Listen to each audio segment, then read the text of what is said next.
할렐루야.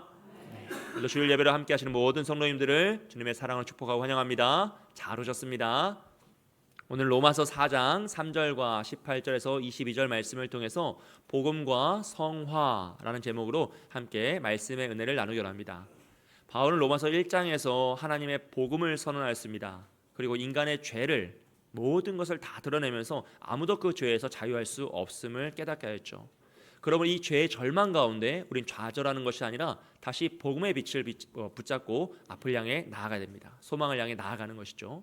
그리고 2장에서는 그럼에도 불구하고 남을 판단하는 사람이란 청중을 통하여서 우리가 스스로 하나님 되어 선악을 판단하고 분별하며 어떤 의미에서 다른 사람을 정죄하며 살아가는 우리의 내면의 모습, 아닌 척하지만 그 안에 숨겨진 우리의 죄의 본질을 깨닫게 하였습니다. 그리고 3장에서는 이렇게 죄를 범함으로 하나님의 영광에 이를 수 없었던 우리에게 하나님께서 그리스도 예수 안에 있는 속량으로 말미암아 값없이 그 은혜를 주심으로 우리를 의롭다 칭하셨다라는 것을 배웠습니다. 그럼 우리는 칭의, 의로운 자가 되어버린 것이죠. 4장에 와서는요, 바울은 다시 한번 이 칭의, 의롭다 하심을 값없이 받은 사람들에 관하여서 설명을 해주고 있습니다. 왜냐하면 우리가 이 칭의를 받고 이 복음의 메시지를 들으면 우리 안에 많은 사람들이 어떤 의미에서 오해와 문제가 발생하기 때문이에요.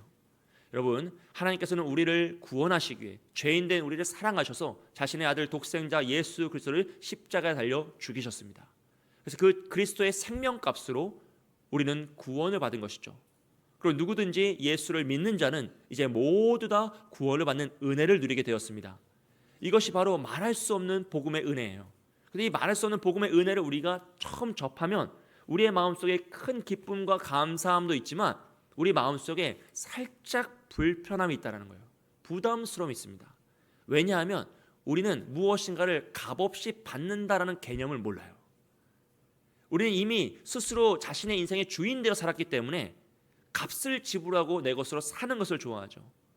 내가 무엇인가 값을 지불하고 내 것으로 명의가 변경돼서 내 소유가 된 것을 기뻐합니다. 그래서 어떤 의미에서 더 큰 것을, 더 많은 것을 지불할 수 있는 모습에 기뻐하며 살아가는 게 이 세상을 살아가는 다 주인된 우리의 모습이라는 거예요.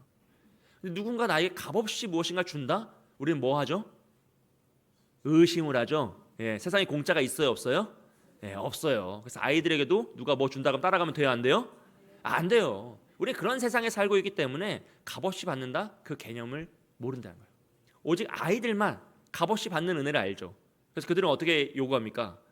마치 맡겨놓은 것을 받는 것처럼 요구하잖아요. 선물을 사내고 내가 원하는 것을 빨리 달라라고 하면서 뭔가 맡겨놓은 것처럼 수치가 없죠. 근데 우리는 자라나면서 예의를 배우고 도덕을 배우고 또 스스로 주인 되는 삶을 살다 보니 값없이 무엇인가를 받는다라는 건 사실 우리 마음속에 우리 사고체계 속에서 인정하기가 참 어려운 부분입니다. 예를 들어서요, 같은 집인데 여러분 사시는 그 집을 누군가 값없이 무상으로 주는 거예요. 마음껏 살라고. 그게 좋습니까? 아니면 내가 값을 지불하여서 내 것으로 소유권이 이전된 게 좋습니까? 이해되시죠? 원래 값없이 사는 게 훨씬 좋은 거란 말이에요. 그냥 살 수 있으면 감사한 거잖아요. 근데 우리는 값을 지불해서라도 어떤 수고와 노력을 다해서 내 값을 지불해서라도 그 값없이가 아니라 내 것으로 값을 지불하고 갖기를 원한다는 것이죠. 그렇기 때문에 하나님의 그 크신 사랑과 은혜가 값없이 우리에게 주어졌다라고 했을 때 우리의 마음속에는 어떻습니까? 너무나 감사하고 기쁜 것도 있지만 값을 지불하고 싶은 마음이 있어요. 그래서 우리 마음속에 그 마음이 종교적인 행위와 열심으로 나가는 거예요. 내가 조금 더 착하게 살아야겠다. 바른 수고와 헌신을 통해서 내가 어떻게든 하나님께 이 값을 조금이라도 갚아야겠다라는 그런 사실은 어처구니없는 모습이 생기는 거죠. 사실 우리가 여러분 값없이 받은 것을 깨닫게 되면요, 그 모든 것을 깨닫게 되면 우리는 항상 기뻐하고 쉬지 말고 기도하며 범사에 감사하며 살 수밖에 없습니다. 왜냐하면 너무나 많은 것을 값없이 받았기 때문이에요. 우리의 존재 자체가 값없이 받은 것이잖아요. 우리의 생명, 우리의 부모님, 우리의 가족, 우리가 대한민국에서 태어난 이 상황과 현상들이요, 다 값없이 받은 겁니다. 자연 만물은 말할 것도 없고요, 모든 것이 하나님께서 값없이 값을 지불할 수 없을 만한 것을 우리에게 주셨어요. 근데 그것을 우리가 깨닫지 못하는 거죠. 왜요? 스스로 주인되어 우리의 눈이 죄로 물들었기 때문이에요. 그래서 하나님이 값없이 주셨음에도 불구하고 우리는 깨닫지 못하고 마치 내가 값을 지불한 것처럼 살아갈 때가 많다는 것이, 스스로 주인되고 또 더 많은 것에 주인되길 원하며 살아가는 것입니다. 그 때로는 우리 삶에 문제가 생기면 마음속에 무슨 생각을 하죠? 내가 죄를 지어서 하나님이 나를 심판하시나? 우리 자녀들에게 무엇인가 안 좋은 일이 생기면 내가 그때 그 일을 하지 않아서 하나님이 나에게 시험을 주시나? 라는 그런 생각을 사실 우리가 다 가지고 있다는 거예요. 여러분, 아들의 생명도 값없이 주신 하나님께서 우리에게 도대체 무엇을 요구하시겠습니까? 하나님의 그 크신 사랑 앞에서 우리가 무엇을 더 한들 더하지 않은들 무슨 의미가 있겠습니까? 하나님 우리에게 뭘 더 얻어내시려고 빼앗아 가시려고 우리의 인생에 고난을 허락하시겠습니까? 그것은 하나님의 은혜가 무엇인지 도무지 알지 못하는 무지함에서 나오는 오해라는 것이에요. 여러분, 우리가 무엇인가를 해서 하나님으로부터 구원을 쟁취하는 게 아니듯이 우리가 무엇인가를 한들 무엇인가를 하지 않은들 하나님의 구원의 역사에 흠집을 낼 수 없습니다. 할렐루야. 그래서 구원은 오직 값없이 주시는 하나님의 은혜의 역사인 거예요. 선물인 거예요. 우리는 구원의 역사에서 아무것도 할 수 없는 무능한 자들입니다. 그래서 바울은 이런 구원의 은혜를 칭의를 받은 자들이 어떻게 하나님의 은혜 가운데 살아가는지를 조금 더 설명하기 위해서 로마서 4장에서 이 값없이 의로움을 받은 자가 받는 은혜에 대해서 설명하고 있습니다. 사랑하는 여러분, 우리는 모두 그리스도 예수 안에 있는 속량, 그 은혜로 말미암아서 값없이 의롭다 하심을 받은 믿음의 백성인 줄 믿습니다. 그럴 때 우리는 죄에서 자유함을 얻고요, 완전히 새로운 신분, 새로운 능력을 얻게 됩니다. 이제는 그리스도 하나님의 자녀가 되고요, 하나님의 영광에 이를 수 있는 능력을 가져서 하나님의 형상을 회복함으로써 하나님의 영광에 이를 수 있는 자가 된 것이에요. 이렇게 우리가 칭의를 받은 자들에게 하나님께서는 하나님의 은혜를 더욱 부어주시는데 그것을 성경은 성화라고 합니다. 성화라는 것은 하나님이 거룩하시니 너희도 거룩하라는 말씀처럼 우리가 하나님의 거룩하심을 닮아가는 과정이에요. 우리가 원하는 모습이 아니라 하나님이 원하시는 모습으로 우리의 말과 행동과 생각이 바뀌면서 더욱 성숙해지고 성장해가는 과정을 성화라고 이야기합니다. 이 칭의와 성화는 항상 함께해요. 왜냐하면 하나님께서 의롭다라고 칭해 주신 사람을 하나님이 결코 그대로 내버려 두지 않으시고 그가 정말 의로운 자로 변화될 수 있도록 성장할 수 있도록 그의 인생을 지키시고 도우신다라는 거예요. 사실 우리가 의롭다 칭함을 받지만 우리는 의로운 자입니까? 불의한 자입니까? 아닌 척 하시지만 사실 우리는 다 불의한 자이잖아요. 우리가 하나님께 칭이 의롭다라고 칭함을 받지만 우리는 여전히 죄 가운데 있고 죄를 품고 죄를 지으며 살아가는 불의한 자들이에요. 물론 하나님이 의롭다 칭하신 것을 번복할 자는 없습니다. 누가 감히 하나님께 항소할 자도 없습니다. 그러나 누가 아시죠? 하나님이 아시고 우리가 알죠. 그렇기 때문에 우리가 불의한 자로 그대로 살아가는 것은 하나님의 칭의를 우리가 더럽히는 것이 돼요. 하나님의 그 불의와 공의와 사랑이 충돌하는 장면이 돼요. 그래서 하나님께서 의롭다 하신 자들을 반드시 하나님의 의로움으로 이끌어 가신다는 거예요. 우리의 힘과 능력이 아니라 하나님의 오래 참으심과 사랑과 은혜로 반드시 하나님의 그 칭의의 단계, 의로움의 단계로 우리를 성숙시켜 가십니다. 이것을 바로 성화, 하나님을 닮아가는 과정이라고 하는 것이죠. 바울은 이런 과정을 잘 설명하기 위해서요, 아브라함을 예로 들고 있어요. 왜냐하면 아브라함은 믿음의 조상이라는 하나님의 그 계획 속에서 변화된 인간의 표본을 보여주기 때문입니다. 여러분, 우리가 4장 3절 오늘 말씀에 읽은 내용을 보면 아브라함이 하나님의 말씀을 믿음에 그것이 그의 의로 여겨졌다라고 그랬어요. 정말 대단한 믿음 아닙니까? 우리는 아브라함이 하나님의 말씀을 잘 믿고 정말 온전한 믿음의 삶을 살아서 의로운 자라고 칭함을 받았다라고 배웠습니다. 그리고 그는 믿음의 조상이니 우리가 그를 본받아서 더 우리도 아브라함처럼 믿음으로 살아가야 한다라고 도전을 받았어요. 이것도 맞는 말씀입니다. 하지만 이 말씀의 본질적인 의미는요, 이 믿음이 아브라함의 것이 아니라 그를 변화시켜 믿음의 조상으로 만드시겠다라는 하나님의 믿음, 하나님의 열심, 하나님의 계획, 하나님의 신실하심에 근거한다라는 것을 알 수 있어요. 그러면 이 믿음의 주체는 아브라함이 아니라 하나님입니다. 아브라함을 부르시고 그에게 믿음을 주시고 그를 성숙시켜 성장시켜 어디까지요? 믿음의 조상까지 이르기로 그를 인생을 지켜 나아가시는, 성화시켜 가시는 그 하나님이 믿음의 주체이신 거죠. 그래서 그가 의로움을 받았다라는 걸 수동태로 사용하고 있어요. 즉 아브라함이 뭔가 열심을 내고 노력하고 수고해서 믿음의 의를 쟁취하는 것이 아니라 그가 하나님을 믿을 때, 그에게 하나님이 믿음을 주셨을 때 하나님께서 그를 의롭다라고 칭해 주셨다는 거예요. 칭의, 의로움이 그에게 입혀진 것입니다. 이 3절 말씀은 아브라함의 인생 전체를 다루는 말씀은 아니라 아브라함의 인생의 결론을 다루는 말씀입니다. 그래서 그는 말씀을 믿어서 의로운 자가 되었다라고 설명하고 있어요. 그리고 그의 인생 전체를 그 3절 말씀을 해석한 말씀이 18절부터 22절까지의 말씀이에요. 18절부터 22절까지 말씀을 보시면 그가 이런 인생을 살았어, 이렇게 정말 좋은 삶을 살았어 라고 설명을 해놓는 거죠. 그래서 그 말씀에는 아브라함의 인생이 담겨져 있는 것이죠. 오늘 우리가 이 아브라함의 인생을 하나하나 살펴보면서 하나님께서 그를 어떻게 성화시켜 가시는지를 함께 은혜를 나누기 합니다. 여러분, 아브라함의 시작은요 믿음에서 시작된 것이 아니죠. 우리는 착각하기를 아브라함이 믿음의 조상이니까 가문 대대로 아주 좋은 믿음의 가문에서 태어나서 어릴 때부터 주일학교 잘 다니고 믿음을 잘 배웠을 거다라고 착각을 해요. 하지만 아브라함의 시작은요 우상 숭배하는 땅 갈대아 우르에서 시작합니다. 여호수아 24장 2절 말씀 함께 읽어보겠습니다. 시작. 여호수아가 모든 백성에게 이르되 이스라엘의 하나님 여호와께서 이같이 말씀하시기를 옛적에 너희의 조상들 곧 아브라함의 아버지 나홀의 아버지 데라가 강 저쪽에 거주하여 다른 신들을 섬겼으나. 아멘. 무슨 말입니까?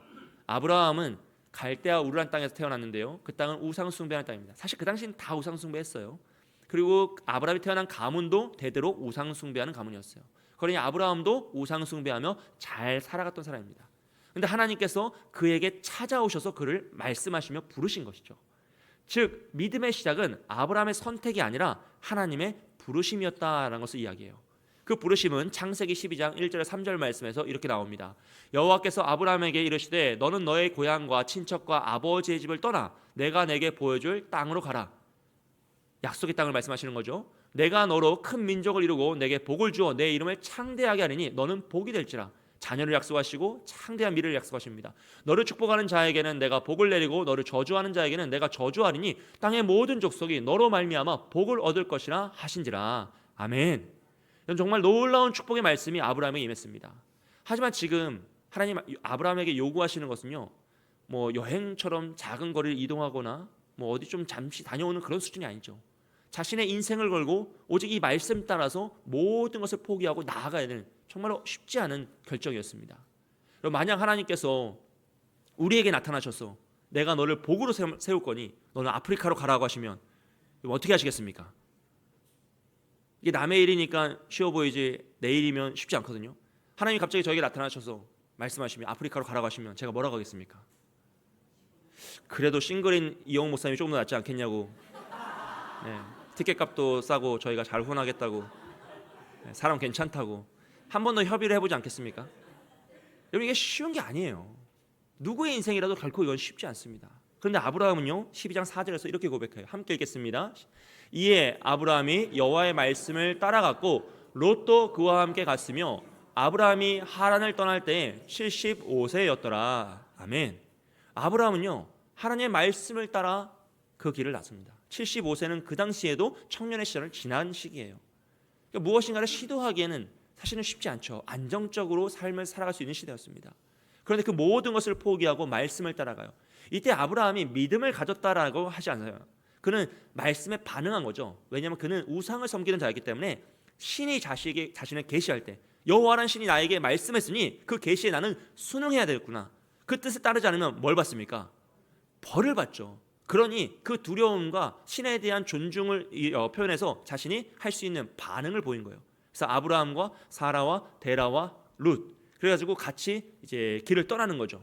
그러다가 하란 땅에서 아버지 데라가 죽고요. 나머지 인원들은 드디어 약속의 땅 가나안에 도착합니다. 하지만 도착했을 때 기근이 발생했어요. 그러자 아브라함은 가나안 땅 약속의 땅을 버리고 애굽으로 내려가요. 그때 아브라함이 하나님에게 물어보거나 기도하거나 도움을 요청하는 장면이 없습니다. 즉 그는 믿음이 없어요. 그냥 상황에 대처할 뿐이에요. 기근이 임했으니 나도 먹고 살아야지, 생존해야지. 그 약속의 땅이건 뭐건 어디로 가요? 먹을 것이 있는 애굽으로 가는 것이죠. 그는 그렇게 애굽으로 내려갈 때요, 심지어 자신의 아내 사라를 누구라고 이야기하죠? 누이라고 이야기하며 나중엔 애굽의 왕 바로에게 빼앗깁니다. 바로가 그 여인을 아름다움을 보고 첩으로 삼으려고, 부인을 삼으려고 데려가 버리죠. 이렇게 하나님을 믿지 않는 그 불신과 거짓된 증언으로 모든 상황이 엉망이 되어버렸어요. 그때 하나님이 개입하셔서 애굽의 왕 바로를 꾸짖으시고 아브라함과 사라를 구출해내십니다. 그렇게 애굽에서 탈출한 아브라함은요 가나안 땅에 다시 도착해서 잘 살다가 조카 룻과 헤어지죠. 그래서 그는 헤브론이란 땅에 정착을 하는데 그때 하나님이 다시 나타나셔서 그를 찾아오셔서 말씀하십니다. 창세기 13장 14절에 17절 말씀입니다. 롯이 아브라함을 떠난 후에 여호와께서 아브라함에게 이르시되 너는 눈을 들어 너 있는 곳에서 북쪽과 남쪽과 동쪽과 서쪽을 바라보라. 보이는 땅을 내가 너와 내 자손에게 주리니 영원히 이르리라 그랬어요. 약속의 땅을 주신다고 말씀하셨는데 이제 그 땅을 진짜 바라보라고 하시고 두루 다니라고 하시면서 모든 땅을 주시겠다고 약속하십니다. 그리고 내가 내 자손이 이 땅에 티끌 같게 하리니 사람이 땅의 티끌을 능히 셀 수 있을진데 내 자손도 세리라. 정말 많은 민족을 주시겠다, 후사를 주시겠다는 거죠. 너는 일어나 그 땅을 종과 횡으로 두루 다녀보라. 내가 그것을 내게 주리라 라고 약속하세요.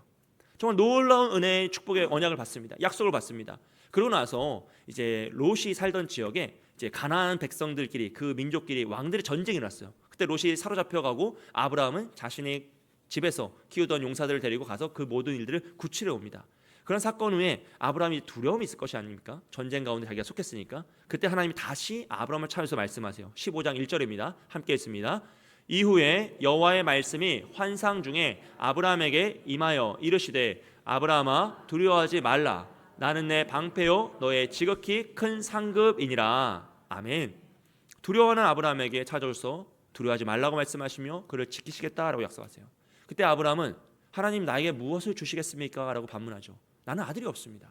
나의 후손은, 나의 상속자는 아들이 없기 때문에 어쩔 수 없이 내 가정에서 길렀던 자들이 될 것입니다 라고 고백해요. 근데 그때 하나님께서는 아들을 약속하시죠. 15장 4절입니다. 여호와의 말씀이 그에게 임하여 이르시되 그 사람이 내 상속자가 아니라 내 몸에서 날 자가 내 상속자가 되리라 하시고 그의 몸에서 아들이 태어날 것을 약속하십니다. 그러고 나서 그를 밖으로 데려가서 하늘의 별들을 보이시면서 너의 자손이 이렇게 뭇별처럼 많아질 거다라고 약속하세요. 그때 아브라함이 그 말씀을 믿었다라고 표현합니다. 우리 15장 6절 함께 읽습니다. 시작. 아브라함이 여호와를 믿으니 여호와께서 이를 그의 의로 여기시고. 아멘. 이 말씀을 인용해서 지금 바울이 4장 3절 말씀을 한 것이에요. 아브라함이 하나님을 믿음에 그것이 그에게 의로 여겨진 바 되었느니라. 이 말씀에서 온 것이죠. 결국 아브라함이 아들이 없는 상황에서 아무것도 없는 상황에서 하나님 말씀을 믿었다라 그래요. 그리고 하나님 그것을 의로 여기셨다라고 합니다. 칭의해 주신 거죠. 그래서 하나님은요 아브라함과 언약을 맺으십니다. 그 자리에서 3년 된 암염소, 숫양, 산비둘기, 집비둘기 가져다가 반으로 쪼개요. 그리고 그 사이를 하나님이 지나가시죠. 이제 고대 근동에서 언약을 해서 약속을 할 때 재물을 쪼개고 그 사이로 약속을 맺는 계약자들이 지나간다는 것은 만약 이 약속을 파기하면 지키지 않으면 자신의 몸이 이 재물처럼 쪼개져서 죽는다라는 것을 상징해요. 즉 이 약속은 생명을 걸고 지킨다라는 언약이 되는 것이죠. 지금 하나님께서 아브라함에게 이 언약을 맺어주시는 거예요. 내가 너를 반드시 이 땅을 주고 너에게 후손을 주고 이렇게 창대하게 할 것이다라는 것을 하나님이 이루시겠다라고 약속을 하시는 거죠. 이 언약의 내용을 보면 아브라함이 할 건 거의 없습니다. 우리 15장 13절 15절까지 말씀 한번 보면요. 여호와께서 아브라함에게 이르시되 너는 반드시 알라 내 자손이 이방에서 객이 되어 그들을 섬기겠고 그들은 400년 동안 내 자손을 괴롭히리니 이제 애굽에 대한 이야기죠. 14절부터 15절까지 말씀은 그들이 섬기는 나라를 내가 징벌할지며 그 후에 내 자손이 큰 재물을 이끌고 나오리라. 너는 장수하다가 평안히 조상에게로 돌아가 장사될 것이요 라고 말씀하세요. 여기서 지금 아브라함이 해야 될 건 뭡니까? 그렇죠. 하나님이 축복의 삶을 살게 하시면 잘 살다가 장수하다가 조상에게로 돌아가는 게 아브라함이 할 일이에요. 우리가 제일 부러워하는 그 일을 지금 아브라함이 언약으로 받은 거예요. 그러면 나머지 일은 누가 해주신다는 거예요? 하나님이 다 해주는 거예요. 하나님의 생명을 걸어서라도 반드시 이 일을 이루어내신다라고 하나님이 약속하시는 겁니다. 그러면 15장 6절에 나왔던 아브라함이 하나님을 믿었다라는 그 표현, 믿음으로 의에 이르렀다는 것은 아브라함의 믿음이 아니라 아브라함을 반드시 이런 믿음의 조상으로 만드시겠다라는 하나님의 신실하심, 하나님의 열심, 하나님의 역사를 상징하는 것이죠. 그럼 아브라함의 믿음이 아니라 그런 아브라함을 변화시킬 하나님의 신실하심을 상징하는 것이에요. 여러분, 그러면 이 정도면 아브라함이 어떤 사람이 되어야 될까요? 이렇게 찾아오시고 때마다 말씀하시고 위로하시고 언약을 맺으시는 하나님이 계시다면 아브라함은 조금 더 좋은 사람이 되어야 되지 않겠습니까? 적당히 반응을 해줘야 되는 게 사실 상부상조잖아요. 그런데 이제 이 언약을 맺던 15장 이후에 16장에서 어떤 일을 하냐면 아브라함이 하나님의 약속을 기다리지 못하고 사라의 여종 하갈로부터 아들을 낳아버려요. 하나님은 생명을 걸고서라도 아들을 주시겠다고 약속하셨는데 아브라함은 그것을 기다리지 못하고 자신의 방법대로, 인간의 방법대로 첩을 통하여서 아들을 낳아버립니다. 이게 믿음의 조상이라는 아브라함의 민낯이에요. 약속이 아무리 임해도, 말씀이 아무리 임해도 기다릴 수 없고 그 방법을 인정할 수 없는 것이죠. 결국 스스로 주인되어 자신의 방법을 행하며 살아가는 것입니다. 그의 믿음이 아니라, 결국 15장에서 말했던 믿음은 그의 믿음이 아니라 그런 아브라함일지라도 하나님께서 반드시 변화시키신다라는 하나님의 역사를 상징하는 것입니다. 여러분, 아브라함은 또 그렇게 하나님 앞에서 범죄하였어요. 하지만 하나님은 포기하지 않으시고 그를 또다시 찾아오십니다. 그가 99세가 되었을 때 하나님 다시 한번 나타나셔서 말씀하시죠. 17장 1절 말씀입니다. 함께 읽습니다.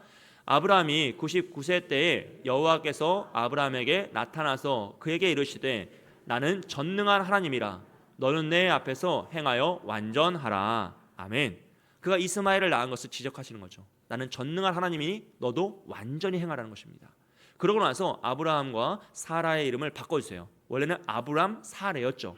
아브라함의 이름의 뜻은 높은 아버지입니다. 아브라함으로 바꾸셨는데 만국의 아버지로 바꿔주세요.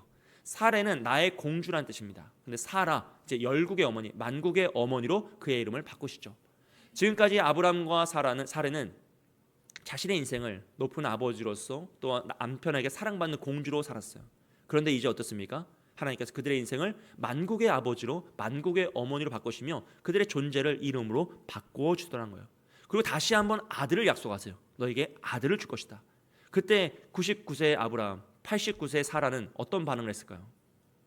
믿지 못했습니다. 웃었죠. 헛웃음이죠. 우리도 그럴 때가 있잖아요. 너무 말이 안 되는 이야기를 하면 헛웃음이 나오잖아요. 자녀가 공부를 안 하는데 서울대 가고 싶다고 이야기하면 우리도 이제 알지 못한 채 헛웃음이 나올 수 있잖아요. 그럴 수 있다는 거예요. 지금 아브라함과 사라는 인간된 마음으로 그건 이미 몸이 불가능한데 하나님 무슨 말씀하시나 하고 헛웃음을 칩니다. 그때 하나님은요 다시 말씀하세요. 17장 21절입니다. 내 언약은 내가 내년 이 시기에 사라가 내게 낳을 아들 이삭과 세우리라 했어요. 무슨 말입니까? 그들이 믿지 않자 아니 나는 너희가 아니라 내년에 사라를 통해 태어날 아들과 언약을 맺을 것이다. 그와 내가 언약을 맺을 것이다 라고 말씀하시고 떠나가시죠. 그리고 그 이후에 소돔과 고모라를 심판을 오시는 길에 다시 아브라함을 만나셔서요 그에게 또 아들의 얘기하겠어요. 99세 89세 아브라함 사라에게 또 아들의 이야기를 하시자 그들이 어떻습니까? 또 웃습니다. 헛웃음을 쳐요. 근데 그때 또 하나님 말씀하세요. 18장 14절입니다. 함께 했습니다. 여호와께 능하지 못할 일이 있겠느냐? 기한이 이를 때에 내가 내게로 돌아오리니 사라에게 아들이 있으리라. 아멘. 여러분, 지금 아브라함의 인생에서 지금 계속 같은 일이 반복되고 있다는 것을 기억하셔야 됩니다.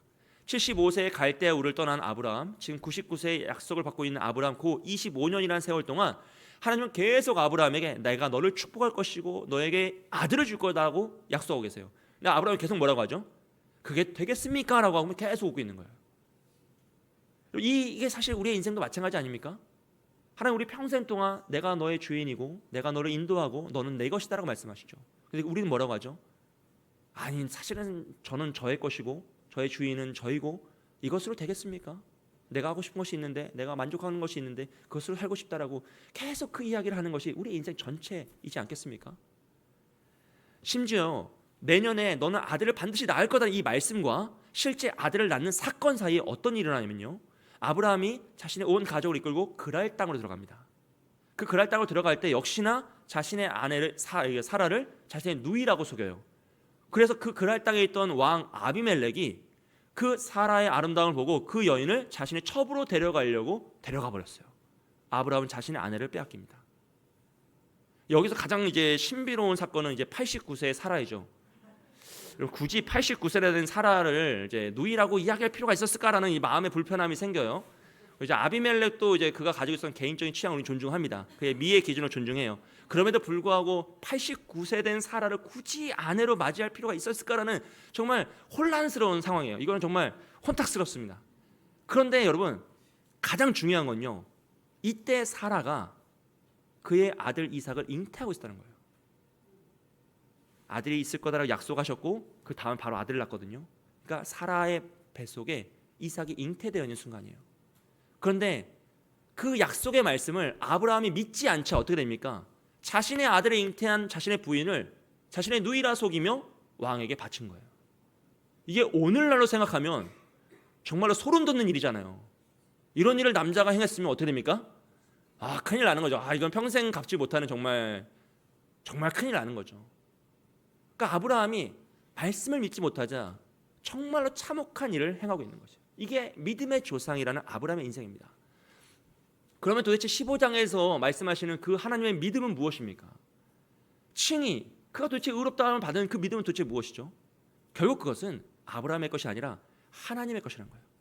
그런 자일지라도 내가 반드시 그의 인생을 지켜서 어디까지요? 믿음의 조상까지 이끌어 가겠다는 거죠. 그래서 여러분, 아브라함의 인생을 쫙 살펴보면 사실 그가 하나님을 믿고 순종했던 장면들은 거의 없어요. 오직 불의하고 문제를 일으키고 더 상을 복잡하게 만드는데 하나님께서 개입하셔서 그를 도우시고 이끄셔서 어디까지요? 하나님이 원하시는 믿음의 조상까지 그의 인생을 이끌어 가시는 장면만 나오는 거죠. 여기에서도 하나님이 개입하시죠. 그래서 아비멜렉을 꾸짖으시고 아브라함과 사라를 구출해내십니다. 그리고 드디어 21장에 와서 아브라함이 사라를 통해 아들 100세 90세 된 사라를 통해 약속의 아들 이삭을 낳아요. 여러분, 아브라함이 얼마나 기뻤을까요? 이건 뭐 기쁨이라는 표현으로 만족이 안 되겠죠. 얼마나 놀라고 얼마나 감격스러웠을까요? 제가 결혼하고 6년 만에 첫째 연희를 낳았어요. 너무 좋은 거예요. 너무 좋아요. 그동안 기도하고 울면서 얼마나 애타는지 몰라요. 정말 너무 좋은 거예요. 그래서 그 딸을 낳았을 때 그 아이는 발이 땅에 닿지 않았어요. 제가 늘 안고 다녔어요. 그 연희는 늘 제 품에서 잘 잤어요. 밤에 늘 잘 잤어요. 왜냐하면 제가 잠들 때까지 안아줬거든요. 1시간이건 2시간, 5시간이건 그냥 계속 안아줬어요. 너무 좋았어요. 근데 너무 좋았어요. 그냥 지금도 너무 좋아요. 왜? 첫째니까. 제가 그토록 기도하던 자녀니까요. 여러분, 다 그러지 않습니까?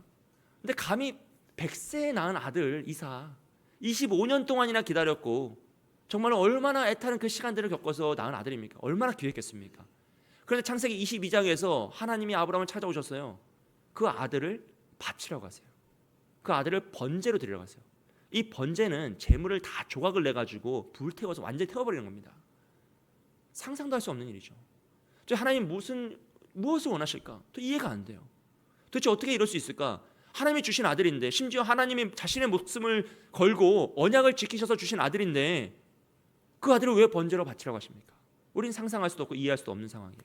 그런데 그때 아브라함은요, 한치의 망설임도 없이 그 아들을 데리고 약속의 산으로 데려가 번제로 바치려 합니다. 왜냐하면 드디어 그가 하나님이 원하셨던 그 믿음의 모습에 도달했기 때문이에요. 지금까지 그는 자신의 힘으로, 자신의 방법으로 그 믿음에 도달하지 못하고 아둥바둥되면서 삶을 복잡하게 만들었는데, 그 드디어 100세까지 이끄셨던 하나님의 도우심을 통하여서 성화되어서 하나님이 원하시는 모습에 도달한 거예요. 그래서 이제는 믿음으로 그 아들을 드릴 수 있게 된 거죠. 그의 믿음을 히브리서는 이렇게 표현합니다. 11장 17절 19절 말씀 함께 읽습니다. 아브라함은 시험을 받을 때에 믿음으로 이삭을 드렸으니 그는 약속들을 받은 자로 돼 그 외아들을 드렸으니 그에게 이미 말씀하시기를 내 자손이라 칭할 자는 이삭으로 말미암음이라 하셨으니 그가 하나님이 능히 이삭을 죽은 자 가운데서 다시 살리실 줄로 생각한지라. 비유컨대 그를 죽은 자 가운데서 도로 받은 것이니라. 아멘. 즉 아브라함은요, 내 아들 이삭이 하나님과 언약을 맺었다라는 것을 알았어요. 하나님 그를 찾아 언약을 맺으시다고 했잖아요. 그러니 그는 아들이 언약의 아들이니 내가 그를 죽일지라도 하나님은 반드시 그를 다시 살려내실 거라는 거예요. 왜냐하면 하나님은 당신의 생명을 걸고서라도 언약을 지키시는 신실하신 하나님이기 때문이에요. 그의 인생을 통해 그것을 경험한 아브라함은 이제 드디어 자신의 아들까지도 하나님께 내어드릴 수 있게 됩니다. 그때 하나님께서 찾아오셔서 아브라함을 막으시고 그에게 이렇게 말씀하세요. 22장 12절 말씀입니다. 함께 했습니다. 사자가 이르시되 그 아이에게 내 손을 대지 말라. 그에게 아무 일도 하지 말라. 내가 내 아들 내 독자까지도 내게 아끼지 아니하였으니 내가 이제야 내가 하나님을 경외하는 줄 아노라. 아멘. 드디어 하나님이 원하시던 그 의로움의 단계에 아브라함이 도달한 겁니다. 내가 너를 반드시 믿음의 조상으로 만들어내리라 하셨던 하나님의 계획이 성취되는 장면이 바로 이 장면인 거예요. 15장 6절에서 칭의는 완성된 게 아니죠. 의롭다고 칭해 주신 거예요. 그리고 어디까지 이끄십니까? 이 모리아산의 22장까지 하나님께서 이끌어 주셔서 정말 오래 참으심으로 오직 사랑과 은혜로 그의 인생을 채우셔서 그를 빚어가시는 거예요. 토기장이가 그릇을 빚듯이 그의 인생을 빚어가셔서 정말 믿음의 조상으로 만들어내신 사건이 바로 이 아브라함의 인생을 통해 나타나는 성화의 과정입니다. 그리고 이 성화의 은혜는 오늘 우리에게도 임한 줄 믿습니다. 할렐루야. 사랑하는 여러분, 우린 다 믿음 없이, 사실 값 없이, 아무 자격과 조건 없이 칭의, 의롭다 하심을 받아버린 자들이에요. 그래서 나는 여전히 불의합니다. 그래서 불의한 모습 속에 때로는 낙망하고 낙심해요. 좌절할 때가 있습니다. 문제 앞에 두렵고 또 나의 실수와 실패 속에서 좌절하며 쓰러지고 모든 걸 포기하고 싶을 때도 있습니다. 하지만 중요한 것은요, 나의 모습이 아니라 그런 나를 지키시고 붙드셔서 하나님이 원하시는 모습으로 성화시켜 가시는 하나님의 역사인 줄 믿습니다. 할렐루야. 그래서 하나님은요, 우리의 실패를 보지 않으세요. 오늘 우리가 읽었던 로마 4장 18절부터 22절 말씀 보시면 아브라함이 실수한 거, 실패한 거 하나도 기록되어 있잖아요. 마치 아브라함은 실수가 없는 사람인 것처럼 그가 불가능한 것에 하나님을 믿고 그가 불가능한 상황 속에서 하나님을 의지하고 결국 믿음에 이르렀다라는 승리의 고백만 나타납니다. 왜 그렇습니까? 그가 한 것이 아니라 하나님께서 그를 만들어 주셨기 때문이에요. 하나님께서 만들어 가시는 과정 속에서 모든 것이 성취되고 승리하다라고 고백하는 것이죠. 그러므로 우리도 하나님께서 이미 승리를 말씀하신 줄 믿습니다. 우리는 이미 주님 안에서 그리스도인으로서 칭의, 의롭다 하심을 받아서 하나님의 자녀가 되었어. 최후 승리가 약속되었습니다. 그 과정으로 우리 가는 과정 속에서 넘어질 수도 있고 낙심할 수도 있고 때로는 실수하고 실패할 수도 있어요. 내 자신이 초라하고 부끄러울 수도 있습니다. 그런데 우리가 여러분 솔직한 말로 아브라함만 하겠습니까? 우리 여기 계신 남자 집사님들과 장로님들 중에 아내를 팔아본 사람이 있겠습니까? 여러분, 우리는 괜찮은 사람이에요. 네. 하나님은 이런 우리의 연약함일지라도 포기하지 않으시고요, 찾아서 만나주시고 이끌어주시고 어디까지요? 하나님이 원하시는 데까지. 언제까지요? 그 일이 성취될 때까지 결코 우리를 놓지 않으시고 이끌어 가신다는 겁니다. 그러면 우리는요, 이 인생을 너무 어렵게 살지 않으셨으면 좋겠어요. 여러분, 인생이라는 것이 참 고될 때가 있고 지칠 때가 있지만 여러분, 그건 성화의 과정일 뿐이에요. 과정일 뿐입니다. 그러면 그 가운데 우리가 값없이 받은 은혜를 깨닫는다면요, 우리 항상 기뻐하고 쉬지 말고 기도하며 범사에 감사하며 살아갈 수 있어요. 나의 문제를 너무 문제로만 보지 마십시오. 하나님 그 문제 속에서 나를 성화시켜 가실 겁니다. 나의 실패와 나의 실수를요, 너무 초라하게 생각하지 마세요. 포기하지 마세요. 그 실수와 실패를 딛고 우리는 더 아름다워질 것이에요. 제가 섬겼던 교회 중에 분당 중앙교회라는 교회가 있어요. 분당에 있는 교회인데 우리 한국 교회에서 아주 험하기로 유명한 교회입니다. 예. 그 교회는 사역자들을 이제 새벽 5시에 출근시켜서 밤 12시에 퇴근을 해요. 그 사이에 하루에 20가정을 신방해야 돼요. 매일 20가정 신방하고 수십 통의 전화를 하고 매일 보고서를 써요. 그리고 담임 목사님도 5시에 출근하셔서 12시에 퇴근하시니 할 말이 없어요. 예. 그러면서 그 담임 목사님이 늘 하시는 말씀이 뭐냐 하면 즐기면 힘들지 않다는 거예요. 예. 이걸 일로 하면 힘든데 논다라고 생각하면 기쁘다는 거죠. 왜요? 우리 놀러 가서 여행 가서 피곤하고 지쳐서 힘듭니까? 아니잖아요. 놀 땐 너무 신나잖아요. 마찬가지로 이것을 논다라고 즐긴다고 생각하면 행복하다는 거죠. 그래서 우리가 이 세상을 어차피 놀러 하나님이 잠깐 놀다 오라고 보내주셨는데 이 땅에서 기쁘게 즐겁게 힘껏 놀다가 주님 부르시면 훌훌 털고 아무 아쉬움 없이 가면 된다는 거죠. 늘 말씀하시는 거였어요. 우리가 이게 머리로는 이해가 되는데 마음으로는 이제 공감이 안 되잖아요. 이게 불편하잖아요. 제가 이제 위임 받기 전에 목사님께 인사 전화 드렸더니 오라고 하셔가지고 만나면서 이 얘기를 또 하시더라고요. 담임 목회하는 거 재밌냐고, 즐겁냐고. 너무 행복하다고 했더니 목사님이 그렇게 하면 된다고. 즐겁게 놀라고, 일한다고 네가 뭔가를 해내려고 하면은 넘어지고 지치고 무거운데 그것을 논다고 생각하면 너무 신난다고. 자기는 지금 20년째 놀고 있는데 너무 신난다고. 예. 옆에서 보면 하나도 안 신나 보이는데 너무 신난다고 말씀하시는 거예요. 역시나 이제 마음은 이해가 안 되지만 이제 사실 옳은 말씀이니까, 사실 맞는 말이니까요. 사랑하는 여러분, 우리가 인생을 살아가는 거 그런 거 아니겠습니까?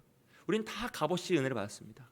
우리가 값을 주고 생명을 산 자가 누가 있고 값을 주고 오늘을 산 자가 누가 있겠습니까?